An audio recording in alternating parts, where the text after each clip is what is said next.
Sete geldiğim süreçte rutin olarak ilk başta kostümle başlıyorum. Çünkü makyajım uzun sürdüğü için ve hassas olduğu için kıyafetlerimle beraber hazırlanmak daha kolay oluyor.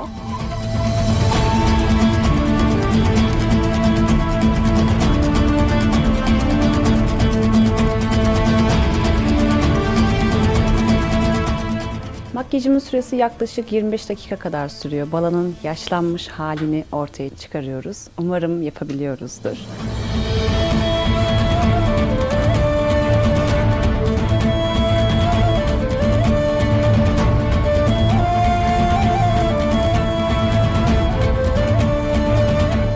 Nasıl geçiyor hazırlık süreci? Özellikle sabahın erken saatlerinde bir hazırlanma sürecine girmek sahne öncesinde hem motive edici oluyor hem de ekibimizle beraber gerçekten çok samimi bir şekilde eğlenebiliyoruz.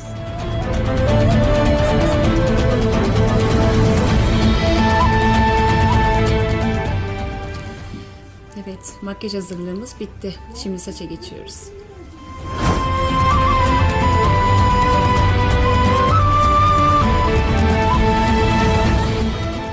Sonrasında kuaför bölümüne geçiyoruz.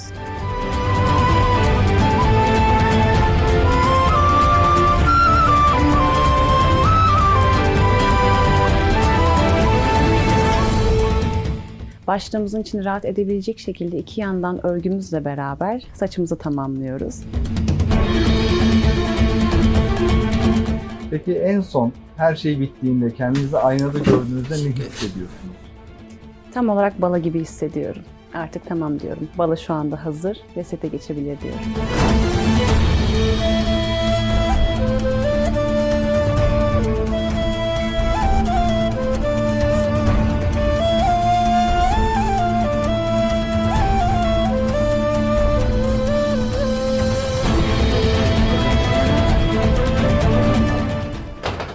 Evet, ben hazırım. Şimdi sete geçiyorum. Yayında görüşmek üzere.